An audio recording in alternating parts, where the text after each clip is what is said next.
On my retirement day, my boss handed me only $50 as my pension, saying, "As per the contract, Thai is your pension. Now pack up and leave."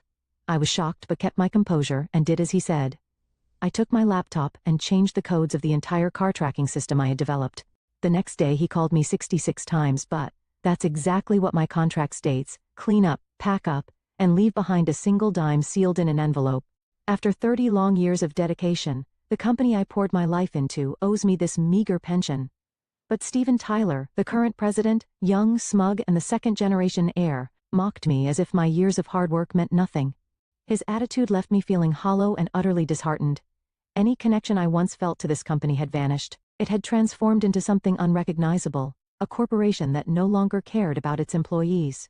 I didn't argue. I simply nodded, took the packet he handed me, and replied, "Understood." Afterward, I headed straight to the systems management room. There, I erased all the data from the company's management system. You might think it was a cruel thing to do, but it was outlined in the contract as part of my responsibilities. Following the president's orders, I cleaned everything up as required. That was my final task. Moments later, chaos erupted in the office. "Hey, I can't send emails. What's going on?" someone exclaimed. "I can't access the internal system either," another voice joined in.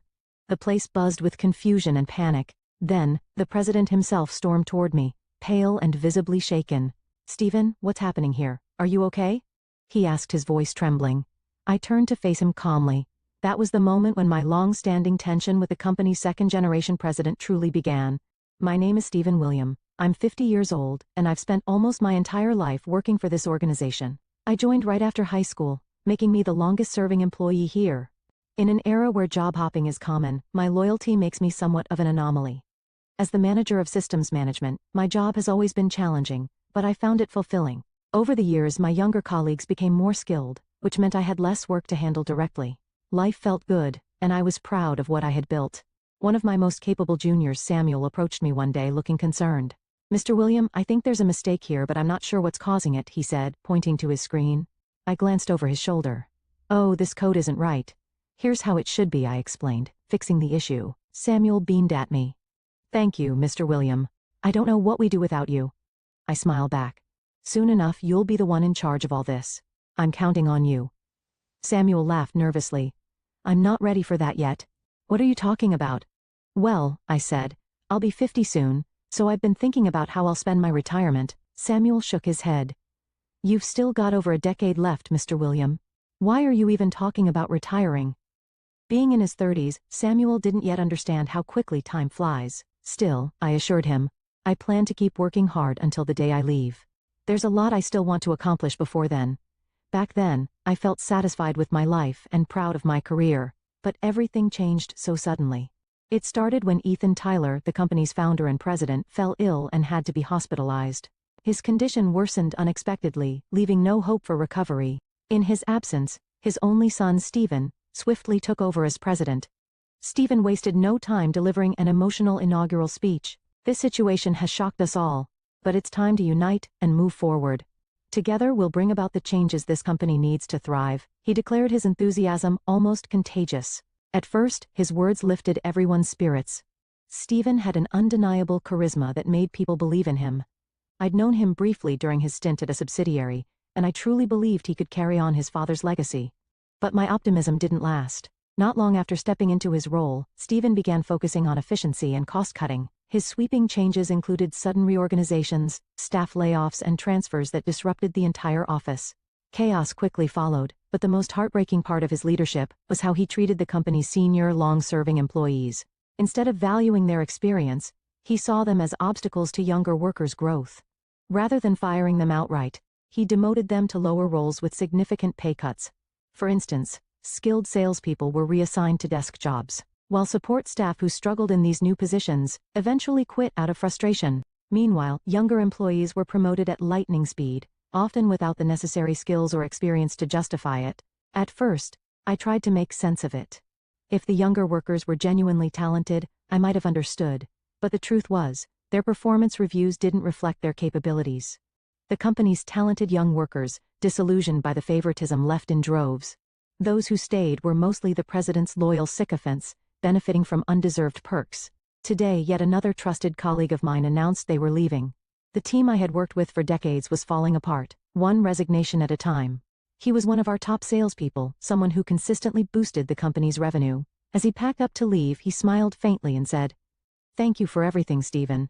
I forced a smile, trying to keep my emotions in check. "But why are you leaving? You're so good at what you do." He let out a heavy sigh and replied, "I'm just tired of giving my all to this place. It doesn't feel worth it anymore." Then he looked at me and added, "But Stephen, you're the backbone of this company. No one else can manage the systems like you do. Hang in there."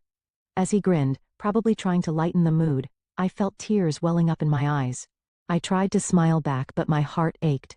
I should have been waving him off with a cheerful farewell, but all I could do was watch him leave, his back disappearing into the distance.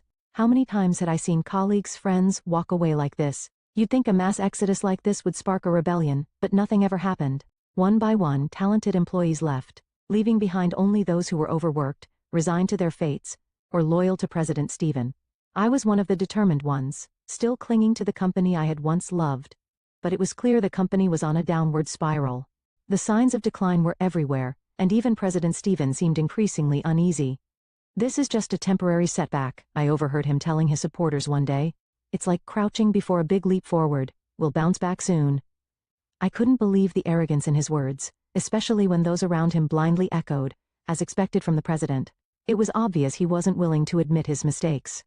Frustrated, I returned to the system management room, where Samuel was waiting for me. "Mr. William, there's big news," Samuel said excitedly. "The president is coming to inspect the system management room today." "What?" That's surprised? Word is, after all the personnel changes, he's now looking to cut costs in our department. He might even target the systems themselves. I sighed, trying to hide my unease. "There's not much we can do, Samuel. President Stephen has a habit of making cuts in critical areas. It's good he's enthusiastic, but his priorities are all wrong." Not long after, President Stephen arrived. He entered the room, his eyes scanning everything as though he were trying to figure out what we actually did here. "Isn't the air conditioning too high?" he asked suddenly. "Heating and cooling costs are significant, you know." I answered calmly, "Computers are sensitive to heat, so this temperature is necessary for management purposes?" He gave a half-hearted nod but seemed uninterested in my explanation. Ignoring me, he turned his attention to Samuel and started asking him questions. For some reason, he completely overlooked the fact that I was the manager. After wandering around the room for a while, he finally turned to me. "Stephen, right?" "Yes, Mr. President," I replied, surprised he even remembered my name. "How long have you been working here?" 30 years, I answered.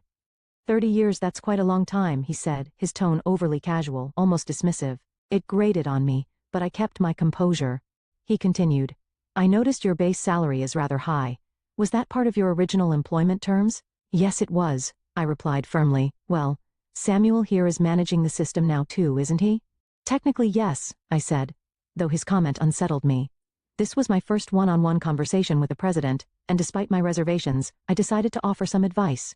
"Mr. President, I strongly recommend not replacing the current system. With all the personnel changes recently, many employees are still adjusting to their new roles. Switching systems now would only reduce efficiency further." President Stephen raised an eyebrow, clearly annoyed. Before I could explain further, he cut me off. "That's for me to decide," he snapped. I fell silent. His sudden harshness was unexpected. I'd never seen him look at anyone like that before, cold and condescending. "A worker like you challenging the president's decisions?" he sneered.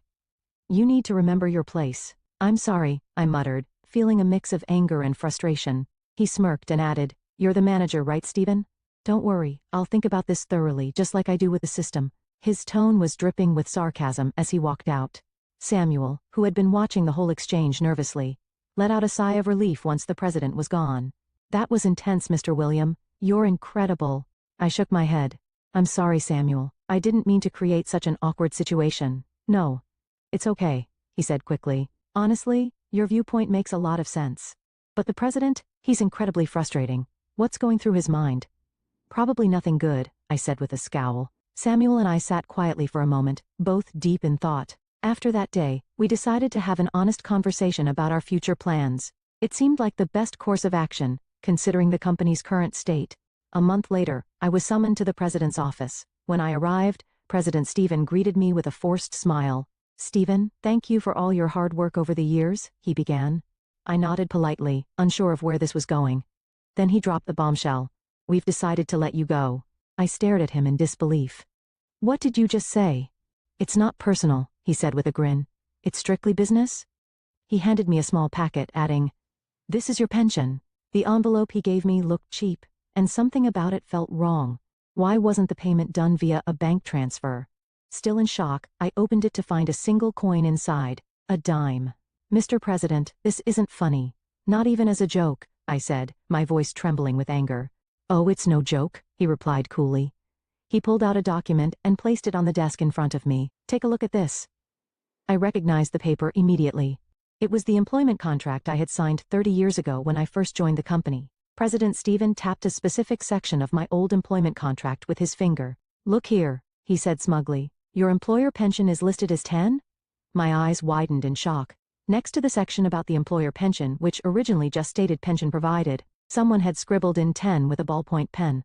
The writing was unmistakably different from the printed text. President Stephen grinned triumphantly as he traced over the handwritten words. "See? I didn't write this. It was already there. Amusing, isn't it? But you signed and stamped this contract, didn't you?" I opened my mouth to object, but he cut me off before I could say a word. "This is all by the book," he said firmly. "Clean up and leave, just as stated in the contract."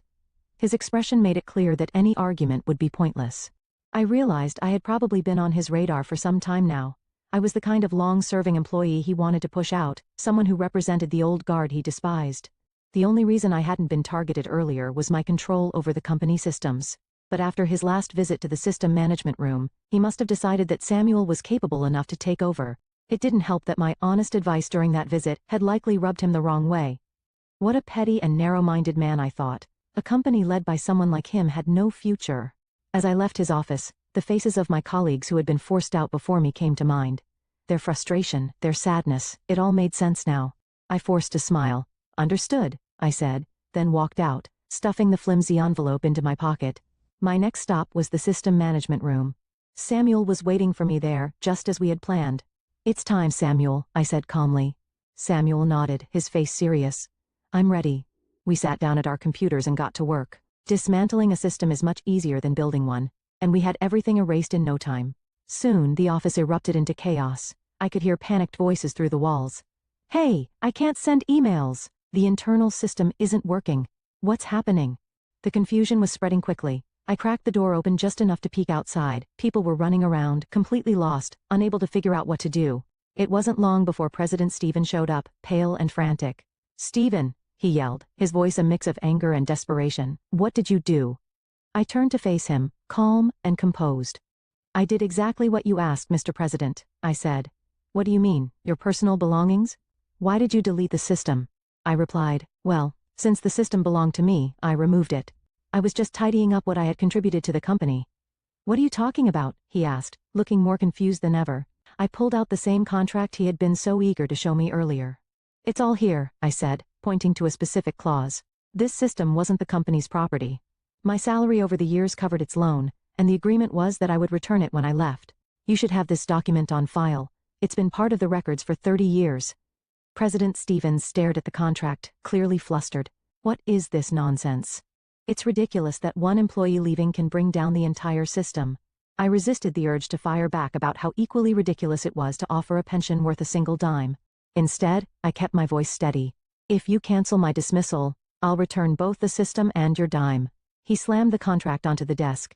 "Samuel, restore the system immediately," he shouted, his voice echoing through the room. Samuel hesitated but quickly nodded. "Yes, sir. I'll get started right away, but it will take time. I don't care how long it takes. Just do it," President Stephen barked. As Samuel began the restoration process, I stood there quietly for a moment. Then, exchanging a glance with him, I decided it was time for me to leave. I walked out of the system management room, where I had spent so many years of my life, my mind buzzing with determination. This wasn't over. A few days later, I was at home, relaxing when my phone rang. I glanced at the screen and saw the company's main number. I answered, and the first thing I heard was President Stephen's voice. "Stephen," he said, sounding exhausted. "We're in trouble. Samuel is struggling to restore the system, and nothing is working. We've already lost days of productivity, including the weekend." I could almost hear the desperation in his voice. It was a far cry from the smugness he'd shown me in his office. "So, what do you want me to do about it?" I asked, suppressing a laugh. Sell us the system. I'll pay you $100,000. No, $200,000. I couldn't help but laugh. President, you have no idea what that system is worth, do you? That's nothing. What do you mean nothing? Then how much do you want? $1 million, I said bluntly. 1 million. His voice cracked and I could almost picture the look on his face. Yes, 1 million, I said, keeping my tone steady. Even at that price you're getting a bargain. That system is worth far more. This is outrageous, he snapped. That's more than your entire pension, which as you'll recall was just 10, I replied dryly. Realizing he wasn't taking me seriously, I dropped the playful tone. President Stephen, I mean it. If you don't pay $1 million you won't get the system back, and I won't help Samuel restore it either. There was a long silence on the other end of the line. When he finally spoke his tone was icy. Enough. I won't give in to your ridiculous demands. How dare you ask for such an outrageous sum, you ungrateful man, he shouted before hanging up. I put down the phone, feeling a mix of disappointment and resolve. It was clear that this man was unfit to lead the company. I picked up the phone again, ready to move forward with the next phase of my plan. The next day, loud shouting erupted from the president's office. The sound came from Stephen, now the former president, slamming his fist on the desk. Why am I being fired? He demanded, his voice shaking with outrage. Facing him was Ethan Tyler, his father. Though Ethan wasn't fully recovered from his illness, his presence was commanding. Watching him from the doorway, I couldn't help but feel a sense of admiration. I'm not firing you, Ethan replied sternly. I'm demoting you to a regular employee. You need to start over and learn from the ground up. Stephen looked appalled. Me? A former president, working as an ordinary employee? How humiliating. Ethan slammed his hand on the desk, making Stephen flinch and stand upright. Humiliating, Ethan bellowed. You should be ashamed of the chaos you've caused. You nearly destroyed this company. I stood silently as Ethan unleashed his frustration. I was a fool to believe your reports, he continued. I warned you not to interfere with personnel decisions, yet you forced out so many trusted people, including Stephen. At the mention of my name, Stephen turned his glare toward me. He knew I had played a role in his downfall. His reckless actions had been intolerable, and I had taken steps to bring the situation to Ethan's attention. Feeling guilty for disturbing Ethan during his recovery, I had sent him a detailed report about what was happening under Stephen's leadership. Ethan, who had trusted Stephen's updates without question, was shocked when he read my account. Realizing the company was on the brink of collapse, he decided to return to the office, despite still needing treatment. When Ethan had said to me, "Thank you for bringing this to my attention, Stephen. My foolish son would have destroyed the company I built," I knew I had done the right thing. Samuel and I had carefully planned our actions. We knew that if things continued as they were, I would eventually be forced out too. So, we made the management system unusable, putting pressure on Stephen and his unresponsive supporters. It was the only form of resistance we could muster as the systems department. As expected, the chaos that followed the system shutdown was immense. Stephen couldn't handle the situation, and even his staunchest supporters began to lose faith in him. For the first time, the hardworking employees spoke up, "Resign, bring back President Ethan." The protests grew louder until Stephen was brought before the board. The criticism he faced was harsh but justified. The board called out his poor treatment of long-serving employees, his mishandling of layoffs, and the chaos caused by the system failure. During the meeting, the topic of my system came up. One board member said, "If we can purchase that system permanently for $1 million, it's a bargain. Why didn't the president buy it? Rebuilding it from scratch would cost far more in time and money." Hearing their appreciation for my work filled me with pride. All those years I had spent developing and maintaining the system had not been in vain. After the board's decision, Stephen was demoted. Back in the president's office, he sat across from Ethan, his head hung low. "I'm sorry," he said reluctantly, glancing at me. His apology was stiff, his dissatisfaction still visible. I kept my response simple. "Yeah." Ethan, observing the exchange, turned to me. "Stephen, I'm truly sorry for all the trouble. Will you consider coming back to the company?" He looked genuinely anxious, and his sincerity touched me. I smiled. "Yes, I'll come back, as long as you're the one in charge." "Thank you," Ethan said, relief evident in his voice. Then he asked, "Should we go ahead and pay the $1 million for the system?" "That won't be necessary," I replied. "You've already given me so much over the years." Ethan laughed and I joined in. Stephen, sitting off to the side, watched us with a puzzled expression. Later, back in the system management room, Samuel looked at me with admiration. "I'm glad everything worked out, Mr. William. I was so nervous about how it would all turn out." "You went through a lot too, Samuel," I said. "You even had to work over the weekend because of all this." Samuel shook his head with a smile. "If it means making the company a better place, I'd give up my weekends any time." Besides, all I really did was pretend I couldn't fix the system. I chuckled. Your acting was perfect. It was the key to resolving everything? Samuel nodded thoughtfully. Stephen was terrible though, offering you a 10 pension and even faking the contract. That's just unbelievable. I hesitated, then said, actually, there's something you should know. That handwritten 10 in the contract. I wrote it myself. Samuel's eyes widened. What do you mean? I smiled, sensing his curiosity. Let me tell you a story about my younger self and how I ended up here. It's something I've never shared with anyone before. Back in middle and high school, I was a loner. I couldn't fit in, and I struggled to communicate with others. Most of my time was spent alone in my room, tinkering with my computer. It became my world, my escape. I developed original source codes and built systems from scratch. One day, Ethan Tyler, a friend of my father's, heard about my work. He recognized my talent and offered me a job as a system manager at his company. For someone like me, who had been shut away for years, his belief in my abilities meant everything. Not only did he value my work, but he also offered me a salary far above what a high school graduate could typically expect. Ethan's faith in me gave me a chance to step into the world, and for that, I would always be grateful. I still remember the day Ethan offered me that unusually high salary. Even as a young man, I knew the amount he proposed was far more than I deserved. I can't accept this much, I told him honestly. But Ethan simply shook his head. This is still a modest offer, he replied. Our company is just getting started, and this is all we can afford right now. But as the company grows, we'll make sure to give you raises.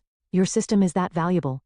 His words left me stunned. In a moment of impulsiveness and youthful innocence, I took the contract he handed me and scribbled something with a ballpoint pen. I wrote 10 next to the term, the employer pension. Ethan's eyes widened when he saw what I had written. 10? He asked, surprised. Yes, I said earnestly. I already feel bad accepting such a high salary every month. I don't want to take any extra money when I leave. This is my idea of fairness. Though he must have found my reasoning amusing, Ethan simply gave a gentle smile. Let's think of it this way, he said. We'll consider this system as a loan to the company. I'll include that in your work contract and prepare a formal document for it later. When you leave, you're free to take the system back, but if we need it, we'll buy it from you. Wouldn't that act as the employer pension? I nodded, realizing how clever the arrangement was. You noticed that right away, Ethan added, chuckling warmly. You're remarkably sharp. His laughter put me at ease, and at that moment, I decided I would follow Ethan's lead no matter what. He had seen something in me when I was at my lowest, and his faith pulled me out of my shell. When I finished recounting this story to Samuel, he let out a deep breath. So that's what happened between you and the president, he said, his voice filled with awe. Yeah, I replied. But I never imagined that contract would resurface because of Stephen. As for Stephen, he didn't last long at the company after his demotion. Unable to bear the idea of working as a regular employee, he resigned and started a business with a friend. However, Ethan later told me that Stephen's venture was struggling financially and didn't seem to be going well. Even after recovering and returning to full-time leadership, Ethan faced countless challenges. I could only hope Stephen wouldn't disrupt his father's work any further. I need to let him learn the hard way, Ethan said firmly one day. It's like a lion throwing its cub into the valley to teach it how to survive. I doubted Stephen would ever ask for help, even if he needed it. He had chosen to quit on his own, and he was too proud to admit defeat. With Ethan back in charge, the company slowly regained its energy and focus. Samuel and I worked tirelessly to make up for lost time, developing a new system that was more efficient and user-friendly. Things were starting to feel right again. One day, I received unexpected news during a visit to Ethan's office. What do you want me to do? I asked him, curious about the purpose of the meeting. Ethan leaned back in his chair and smiled. I want you to work as an executive, he said simply. I froze. An executive? Yes, he said, his tone serious yet kind. You're my right-hand man now. Eventually, I'd like you to become the executive vice president. I hope you'll agree to work alongside me as we rebuild this company. The weight of his words hit me hard. Executive vice president. The title itself carried immense responsibility. It meant overseeing the entire organization and standing as Ethan's closest advisor. Do you really think I'm suited for a role like this? I asked hesitantly. Ethan's gaze softened, as it always did when he sensed my doubts. The next generation is ready, aren't they? He said, referring to Samuel and the younger employees we had been mentoring. I nodded. Yes, I'm confident Samuel can handle it. There's no issue there. Then let's get started, Ethan said with a smile. We need to prepare for the shareholders' meeting and finalize your executive appointment contract. His use of the word contract made us both chuckle. Make sure you don't write 10 on this one, he teased. Oh, don't worry, I won't, I replied, laughing along with him. The warmth in the room was palpable, and for the first time in a long while, I felt a deep sense of hope and belonging. As I left the president's office, a thought struck me. Could I, as an executive, help bring back some of my colleagues who had left in despair? The idea filled me with determination. I was grateful I had fought to defend this company, even when the odds were stacked against me. This company had given me a chance to step out of my isolated world and find happiness under the open sky. It had become more than just a workplace. It was a place that connected people, past, present, and future. As I walked back to my office, I felt the cool breeze of a new beginning. For the first time, I was moving forward, ready to embrace what lay ahead.